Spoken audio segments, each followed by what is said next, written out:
time aboard. This is the Miles to Go podcast. And now here's your host, Ed Pizza. Hey guys, welcome back to the Miles to Go podcast. Time stamping this, recording a bit early this week. It is the first ID day for RealID. And we will dig into that just a little bit. The question is when this episode drops, will the RealID requirement still be there? We're talking a little bit about my Japan trip. I think we'll cover Taiwan, our brief stay in Taipei. We will recap on the Freddie Awards since Richard wasn't able to make it. I want to share with him some of the winners, and then we're gonna dig in a little bit into like what's going on in the world of travel. Mr. Kerr and I are both seeing some very odd things in terms of pricing and capacity and awards and all that stuff. It's a very interesting time. All that being said, Mr. Kerr, we are briefly at home, and since our normal Sunday Mother's Day slot is taken, here we are recording early, and I just want to say Happy Mother's Day to your lovely wife. I thought you were going to tell me Happy Mother's Day, and I was like, thank you very much. That would be awkward. Yeah, usually when we record this early ahead of an episode going live, something very dramatic happens, and we have no coverage of it whatsoever. So I look forward to whatever breaking news comes out this week, early next week, that you will not be hearing about right now. Yeah, Newark Airport completely shuts down because there are no ATC people left at all. That could that's already happened. But maybe it's like Newark Airport majestically recovers and has 100% on-time arrivals and departures. Yeah, it's not going to happen. That's not happening. It could be. I don't know how caught up you are on the Airline Observer podcast, but it's like the air show. Sorry, it could be Brett Snyder's theory that Spirit's going to merge with Sun Country and be Spirit Country. I did hear that. Yes. I almost flew Sun Country for the first time a couple weeks ago from Minneapolis because they now have a daily flight to Atlanta. Wow. It was only 1/4 the price of Delta, but it left at some ungodly early hour in the morning that wasn't going to work for me. Yeah, that's pretty much par for the course. I've booked 2 Sun Country flights in my time and have made it onto neither plane. Ah. So both times were booked as sort of like, oh my gosh, is my flight going to be on time? Let me grab this quick Sun Country flight. I need to make it there. And then the original option panned out, and I just ended up pushing the Sun Country. I don't like that there are U.S. airlines that I haven't flown. I have not flown Breeze yet. Haven't done Sun Country. I've had Allegiant booked a few times, and they don't have much of a. They have zero presence in Atlanta. And I typically don't need to fly between Las Vegas and North Platte, Nebraska, or wherever that they fly. So need to go. There's a lot of as the business has taken over the day hours, a lot of these AvGeek things, like we heard about from Seth last week with the Air Inuit, have fallen off the list. And I need to get someone back. But I did get one back that I think what we talked about briefly last week with the SAS flight from Atlanta. Very excited about that. Yeah, to be clear, I don't know that you're going to scratch much of an AvGeek itch on a Sun Country or an Allegiant plane, but I mean, it is an airline to notch on the list. Yeah, just something different, just a new experience, All right. Well, we also have a listener question from our Slack community, which we'll talk through, but a little bit of housekeeping. If you want to text us or leave us a voicemail, 571-293-6659. He is at Kerr Points on all those social media channels. I am at Pizza in Motion, and the show is Miles to Go podcast on both TikTok and Instagram. Let's dive into where things are right now from a travel standpoint. I think that'll take us right into the RealID discussion as well. But you when we started talking about this in pre-show, putting together what we wanted to talk about, you comment on the fact that you haven't seen the sort of the what you have expected from a pricing standpoint. And I mean, I don't remember when we recorded with Seth. I don't think we had the pricing yet for the Atlanta to LaGuardia flights, but I think that's a great place to start just because those prices were incredible. Yeah, it goes back to the whole mixed signal thing. I'm hearing a lot of things in the day job of demand softening and people preparing, and we're seeing all kinds of deals roll out now that you typically see. We're seeing status offers roll out that are more generous than years past. But then, like some of the things, like again, I've talked about at length that what Delta's charging to basically fly anywhere out of Atlanta is just outrageous. And hotel prices in New York are still, north of $400 for anywhere that you want to stay. And maybe that's a specific market thing, but I'm also looking elsewhere, and nothing at Disney is getting any cheaper as I continue to look at it. Although they do have the first deal out for 50% off kids tickets this summer. And it's just really interesting that I see all these mixed things, but then I go to price things out, like our trip to Denmark that we're taking later this summer. Denmark's not having any kind of problem filling these. Like, good gosh, man, like anywhere that the family wants to stay in downtown Copenhagen, you're looking at like 500-600 euros a night for a standard European hotel room, which doesn't fit 4 people, which means, No. trying to look for 2 of those and looking at car rental prices over in Europe. And I'm like, I'm so confused. If everybody's saying things are on the downturn and demand softening, we're loading our guidance, how come prices in some markets are so high? How come hotels still seem to be charging so much? It's just a really weird space to be. And then to your point, they finally loaded the fares, or not finally, but they quickly loaded the fares for the inaugural date of all 6 flights from Atlanta to LaGuardia on American. It's $94 for coach and $189 for first class, which is, obviously fantastic, because I just, of course, checked the Delta on the same day, and it's like, standard $285 for economy and $600 for first. That is like, wow. Yeah.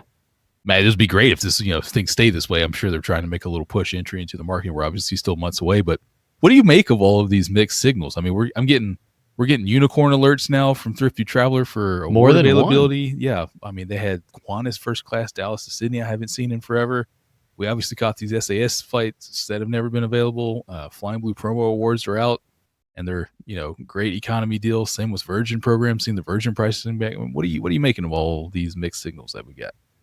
Yeah, I mean, I still do think that there is a softening, coming, and I've seen bits and pieces of it as it relates to flights to, book stuff to Vegas, Chicago, Phoenix, LA recently, and then, I jumped on the same thing that you jumped on with the Air France KLM awards. I actually snagged KLM flights, Copenhagen to Boston, and I mean, I do think there's some softening, but I think this was almost to the point of absurd. I booked 4 business class seats on Copenhagen, Boston for a grand total of 140,400 Air France KLM Flying Blue miles. I mean, that's insane.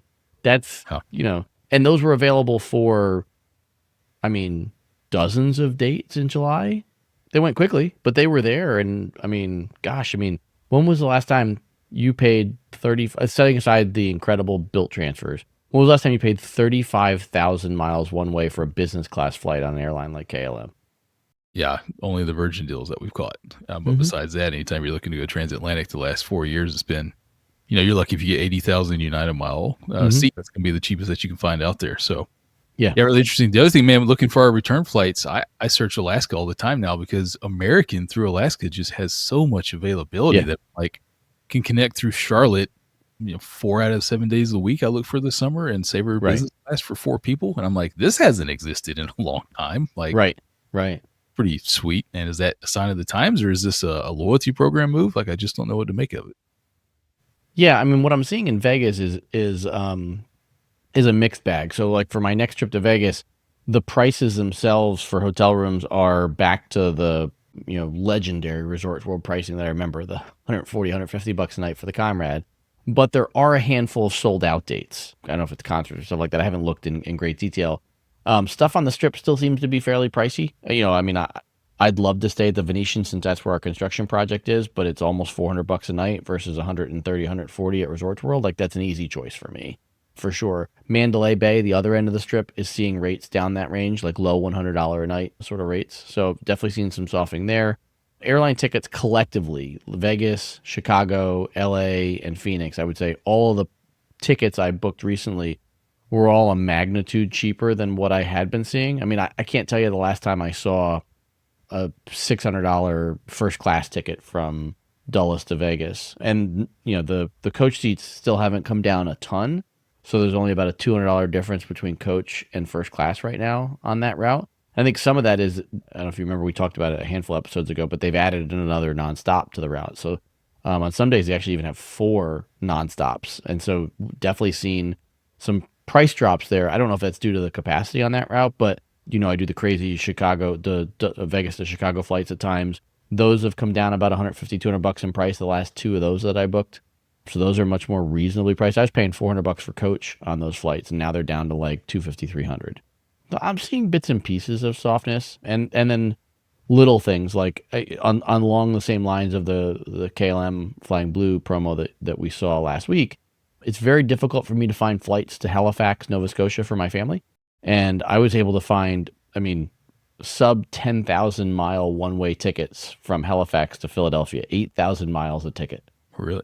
Yeah. So just some definitely some oddities. I think the Canadian market, though, is struggling a little bit, Yes. as we would say, with all the numbers and the politics to be believed. I'm headed to Toronto, I think, sometime in June, and haven't looked at flights yet, but curious to see what I see or what I find when I'm looking at both hotels and with the Canadian dollar as well. Probably some pretty sweet deals when we go back up there. Yeah, it's going to be interesting to see what happens the rest of this year. For those of us who are, the road warrior business travel, and knock on wood, so far, not in an industry that's being cut or, downsized. Like I certainly hope to reap some of the benefits of this, if not from just a less stressful, less crowded summer than we've had previously would be great. Like that's what I'm really after here. Yeah. And again, if I can score $189 first class flights, then I don't have to worry about things like status. I'll just buy a $189 ticket and sit up front in seat 4A, which is going to be, again, just from a stress perspective, a huge win. So really interesting, man. Which reminds me, the other thing I saw, this has been going around. Are you targeted for this? Have you seen this Chase travel portal offer where points are worth up to 2 cents each for cash? No, I haven't. People are being targeted between, Sapphire, preferred card, not reserved, but even preferred. Where points worth 2 cents each in the Chase travel portal. Logged in because Mrs. Curry got approved for the Chase Sapphire Preferred. Shout out back to 2010, the last time we had one of these with the 100K offer. Even though, interestingly, she got approved a week ago and the card is still not here, which is a little bit surprising for the Sapphire Preferred. But I logged into her account with now her cards, and we are not targeted for this, still at 1.25 cents. But apparently, in conjunction with this, Hyatt All-Inclusive have some really awesome deal going on right now because of, again, softness. So instead of transferring to Hyatt, it's a better deal if you're targeted at the 2 cent per point redemption to go and book these Hyatt All-Inclusives. Shout out to Travel Daddy Dave on Instagram, who made a whole reel about this that caught my attention yesterday. So everybody worth checking out if you're targeted for this promo in your Chase portal. And again, just another sign of maybe the softening really is here, and we don't know it yet, but we're about to run into it this summer.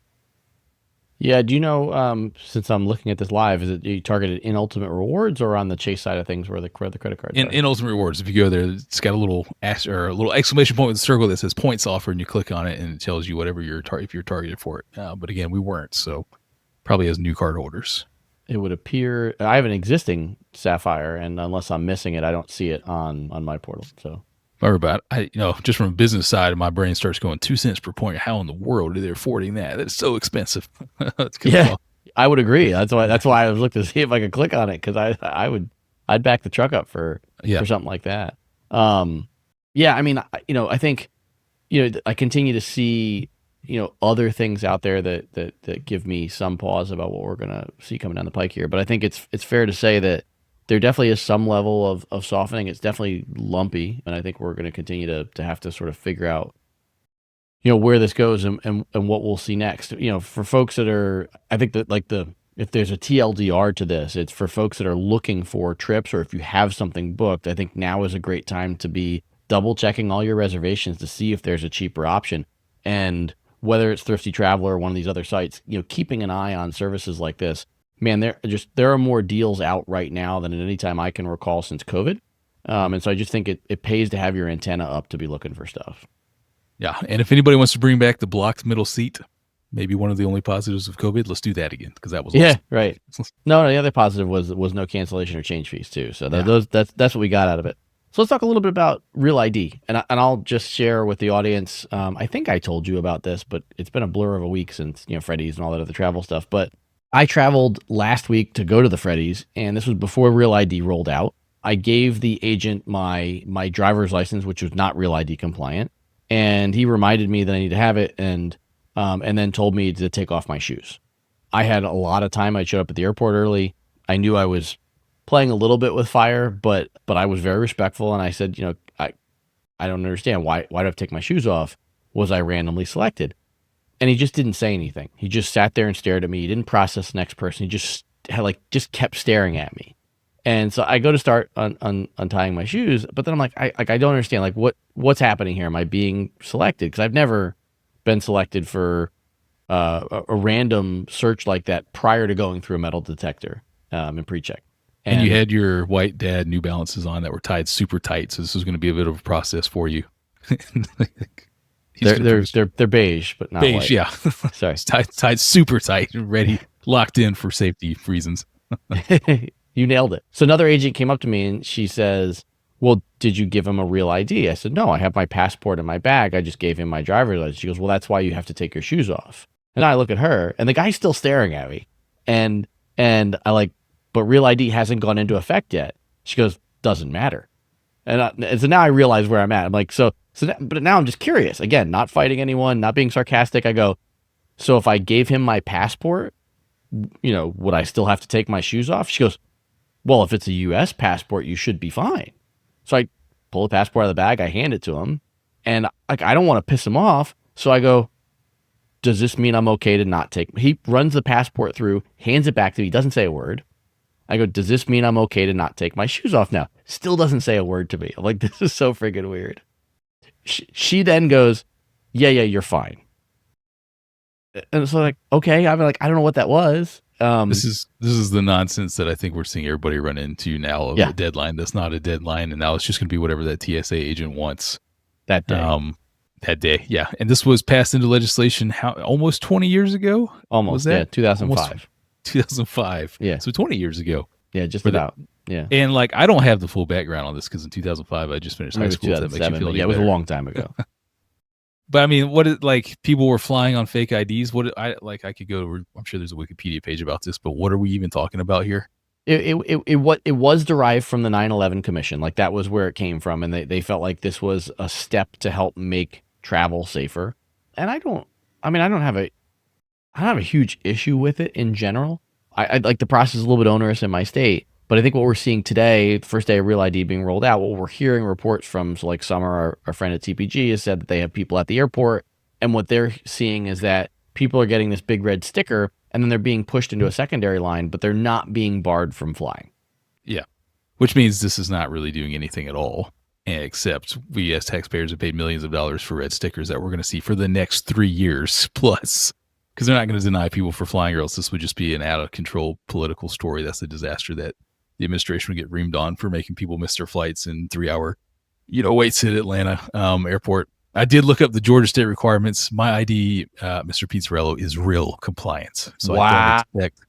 I don't expect any troubles heading to the airport whenever that is the next time I do it. But I think they had the news trucks parked outside the Atlanta airport this morning seeing what was going to happen. And at least some people were smart enough, if we're going to waste this much time, energy, and effort on this thing, which probably is not going to make flying any safer whatsoever, at least we're not going to do hard enforcements here and make people miss their flights or show up 3 hours early to the airport, which I would count from a government perspective as a win, I guess.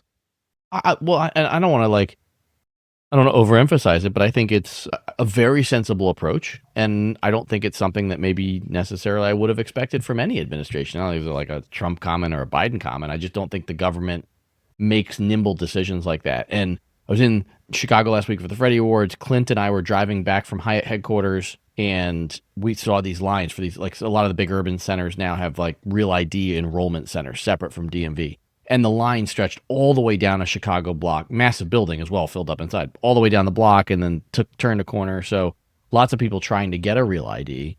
But I mean, it's a nimble approach to a potential problem, like you said, of thousands of people missing their flight. My favorite was the digital ID that the Atlanta airport and TSA had signs up forever and ever that you could add your Georgia driver's license to your Apple Wallet. And all you'd have to do is walk up to a little kiosk and tap your phone. Never worked. Every time I did it, the agents just told me, don't mess with that. Hand me your ID. And I'm like, but you guys have signs literally everywhere in this line.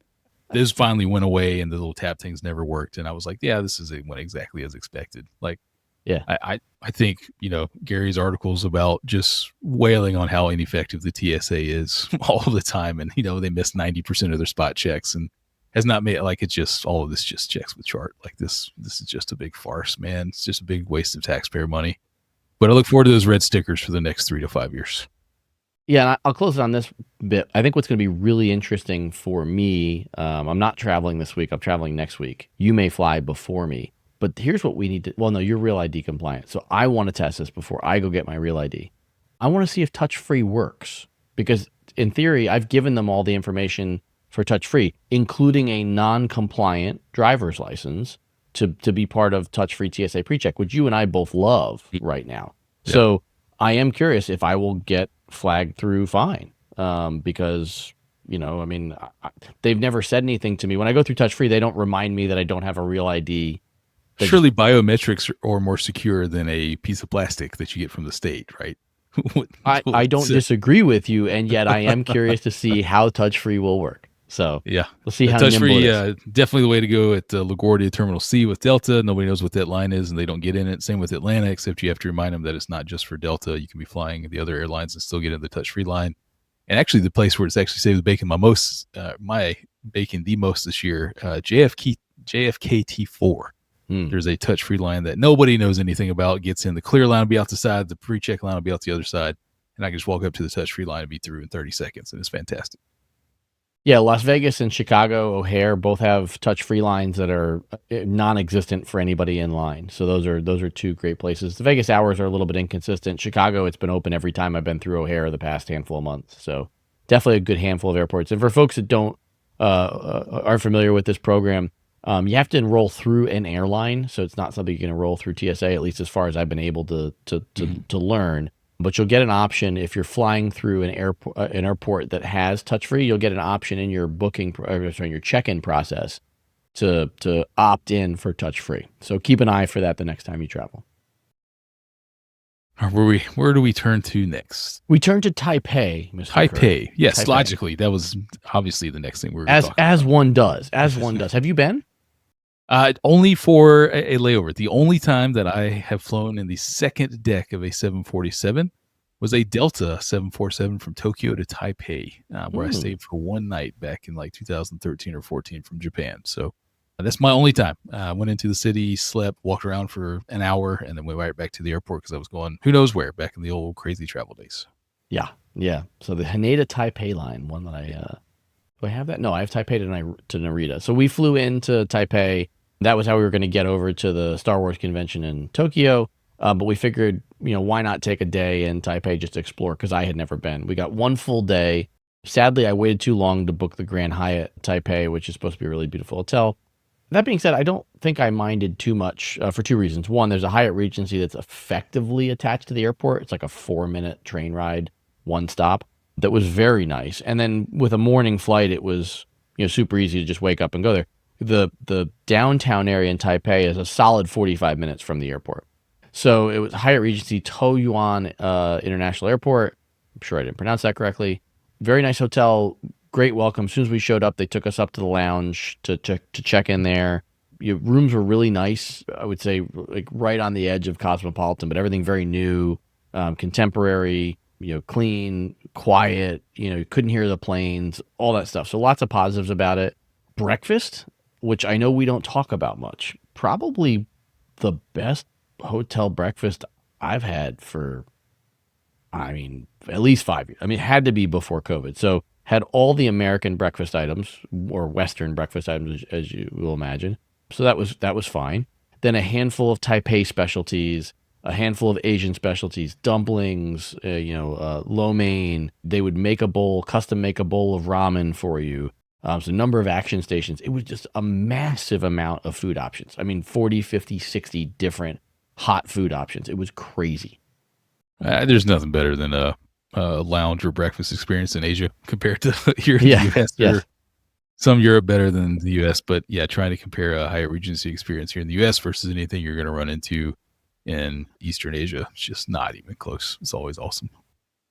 Yeah. From there, we went downtown. We tried I'm a big fan of using metro where you can. I'm not a huge bus guy, but I do love trains. Yep.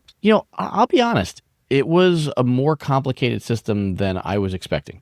And part of that is because it's really not a system. It's really multiple systems that come together.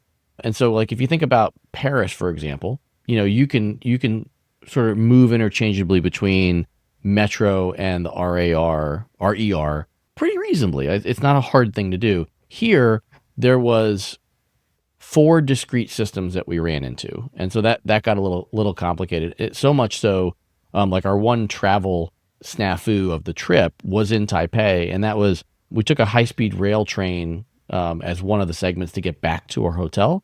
And so it was going to be a bit of a hike because we were going from downtown all the way out to the airport. And, I had the timing worked out. I Google Maps told me what track to go to, which door, the whole bit. And then all of a sudden we were definitely past the airport. It was later in the evening. We were all very tired and jet lagged, and we're on a high-speed train, and the train just keeps going. And I don't really know where we're stopping. Oh, yeah, exactly. So as it turns out, we apparently weren't the only ones, because about a half a dozen other people, as we were starting to like sort of get a little bit like concerned, they started panicking because they realized they'd been on the train for an hour and it was supposed to be 30 minutes and we still hadn't stopped. And so when we all got off and sort of just like wandered around, looking around and stuff like that, we were able to hop a train and get back to where we needed to go. But I mean, we went almost 45 minutes out of our way on a high-speed train, which, as you well know, is a pretty decent amount of mileage. And it could have ended pretty poorly in that it was 9:00 at night. That might have been the last train. Or you might have missed the flight if you were cutting it close, trying to get to the airport. Yeah, exactly right. And so that was a little bit of a snafu for us. Other than that, I really liked spend a little bit of time in Taipei. I'm a big Din Tai Fung fan, which is a dumpling place that I discovered back in, I don't know, like 2015 in Hong Kong. But they originated in Taipei, so we got to go to the original location. As one does in Taipei, we were a little bit hungry, so we grabbed some shoulong bao, some soup dumplings to go, and we walked down the street to the new, because the original location is just takeout only. So we walked down the street to the new 4-story Din Tai Fung and just ate our dumplings while we waited in line to have our full rest of our lunch at the big like flagship location. Really think of soup dumplings as a whole walk down the street food, but whatever works. I'm sure it's delicious. I gotta be honest with you, they did surprisingly well on it. They gave us a little plastic spoon with it, and the box and the tray it came in, nothing leaked. I was shocked that we were able to walk down the street and eat soup dumplings, but leave it to Din Tai Fung. They have nailed it. Nice. And just for clarification purposes, while we're talking here, I'll make a little bit of background noise, but I'm definitely more into merchandise than you are, Mr. Kerr. I thought you were about to whip out a soup dumpling. I know. I am whipping out a soup dumpling because there's my bobblehead doll Din Tai Fung soup dumpling. So yes, there it is, live on the show. If you're not watching, you're missing out. Always after the merch. On my merch, on my Din Tai Fung bobblehead doll. So other than our little bit of a snafu with the train, everything else we enjoyed. We did do Taipei 101, which is their big tower in downtown. Sadly, I didn't book anything ahead of time, so there is one experience where you can climb to the very top of the tower and stand outside on an observation deck, but they only do one group a day. It sells out quickly. It's really not that much more expensive than the regular ticket, which is probably a bit pricier than most people will want. It was called we got a discount. Well, not discount, but I don't know if you've used Klook before for stuff over in Asia. So they sell Disneyland tickets, Tokyo Disney tickets, and a number of other excursion stuff. And so they also pop up on Capital One Shopping from time to time. So I was able to get either a 15 or 20% rebate through Capital One Shopping to buy the tickets on Klook. I want to say the tickets were like $40 or $50 a piece, and then we got the 15 to 20% rebate. So it wasn't horrible, but for a family of 4, it's a pricey day. Still a lot of fun. There were definitely some experiential things to do inside the tower. There's also, oh gosh, I'm not going to remember the name of it, so I'm going to look it up. There's a fulcrum inside the tower they call a mass damper. And so it's the largest mass damper in the world. It's this big, massive steel ball that sits up on the 90th floor. And when there's as you know, there can be weather, some pretty severe weather in that area. And during some of the big storms they've had, this big, massive, 600 metric ton steel ball has moved 5 feet in one direction to keep the tower balanced during storms, which is a little bit disturbing. I'm glad that there are smart people to figure that kind of stuff out, because there's just no chance that the Kerr brain's what we should do? We should put a massive heavy ball at the top of this thing to lean the other way. Yeah. Because Taipei is not a terribly expensive country, Hyatt Regency at the airport, which we stayed at, 6,500 points a night as an off-peak category 2. But even the Grand Hyatt Taipei is a category 3, which is anywhere from 9,000 to 15,000 points a night. So definitely an affordable place to go from a hotel standpoint. I mean, beautiful hotels for 10,000 points or less per night is definitely a winner in my book. I absolutely would return. I don't know if there's a week's worth of stuff to do in Taiwan or if we'd want to go other places, but certainly had plenty to fill a day with more stuff that we would have done. I'd love to go back and spend more time in the country. Apparently there are some countryside places that you can wander off to. And really, who knows what Chinese Taipei is going to be like here in another 10 years, as things are always interesting. And, what we've seen happen to Hong Kong. So maybe it's time to go now before the political environment changes, potentially for the worse one day. I would absolutely consider that, because I don't feel great about going to China right now. So definitely didn't feel unsafe in any way, didn't feel communist in any sort of way, restrictive. It was there didn't feel unsafe. Like there's some, this rundown building, stuff like that, but it didn't feel like there was any sort of like appreciable amount of crime anywhere. Did you pick up any NVIDIA stock while you were over there in that work? I should have. I pretty sure picked up a couple H1s and thrown in my suitcase. Yeah. All right, so we're almost up against it on time, so let's pin Freddy's for next week. But let's answer a listener question from our Slack community, and just a quick thank you to the folks in our Slack community for helping support the show on a weekly basis. Ethan, Brian L., who joined us at the Freddie Awards last week, Dr. J, Paul L., and Jim A., whose question is our feature question this week.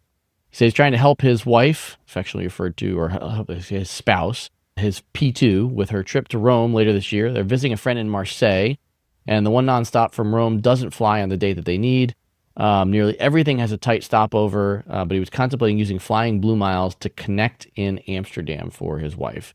And the connection, Mr. Kerr, is a whopping 45 minutes. You and I have both had experiences in Amsterdam Airport, and I am curious, are you willing to roll the dice on a 45-minute connection in Amsterdam?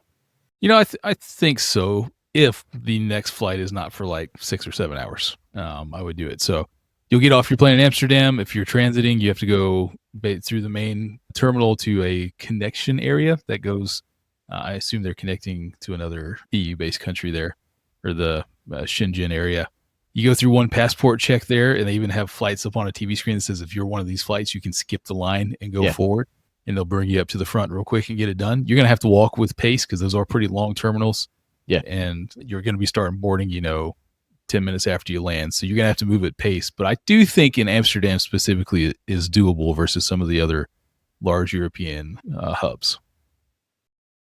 Yeah, I would say I largely agree with you. I think there's a little bit of nuance here. The last time we went through when we were coming back from Bieland, my son Charlie's, not over the age where he can use the e-gates yet, just like your kids. So I think if Jim's P2 has an underage traveler with them, I'd be a little bit more nervous about it because the standby lines where you have to talk to an agent can get lengthy in Amsterdam Airport. If you can go just through passport control and use an e-gate, then I feel better about this. As far as if I was arriving, like this sounds like they're going to be in Rome and they're connecting in Amsterdam to go to Marseille. I would absolutely do that. If you're arriving from the US and trying to do it in 45 minutes, I probably wouldn't. I probably would book the longer connection. That's the difference. I'm willing to take a risk, and pizza's not. With my, as you like to say, as my white New Balance dad sneakers, I'm a little bit more conservative. Maybe I just don't like running in my old age, Mr. Kerr. No, but those gates you're talking about where you have to interact with the person, they pulled us up to the front when they saw us with kids. And again, they have the TV monitors that says if you're on this flight number, you can go ahead, and they have like a worker where you show them your boarding pass and you go on up to the front. So you'll be moving at pace, and if you're delayed from Rome, then you're just going to be out of luck. But I think it's worth giving it a shot.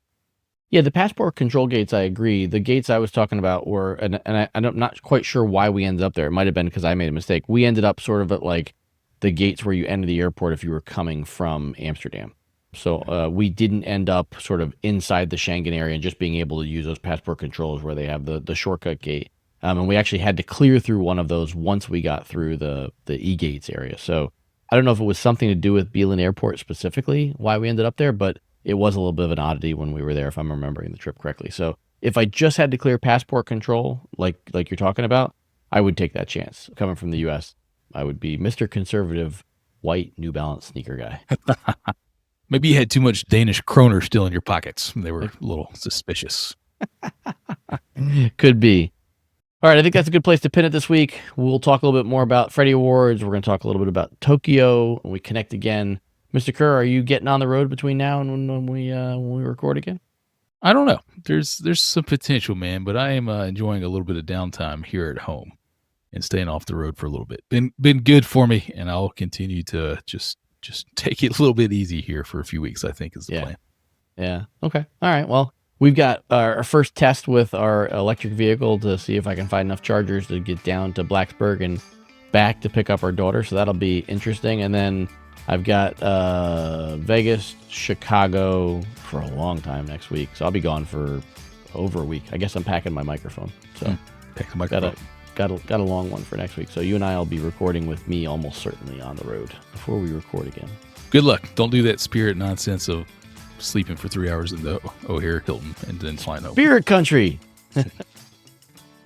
Well, yes, maybe Spirit Country will exist by the time this episode goes live. As Mr. Kerr so noted at the beginning of the episode, we are recording a bit early this week, and who knows what's going to happen in the week of travel until we get a chance to hit the button again. I'm hopeful that all my travel goes smoothly. I'm actually hoping my upgrade's clear, because there's a chance, Mr. Kerr, with how the flight loads are working out now. Complimentary upgrades are something we could actually start talking about in the world of travel again. I still think you're better off buying the seat that you want, because they're definitely not something that's highly confirmable. But hope you have a relaxing week at home, Mr. Kerr. I'm going to try and tough it out on the road for another week until we upload again. We've got miles to go.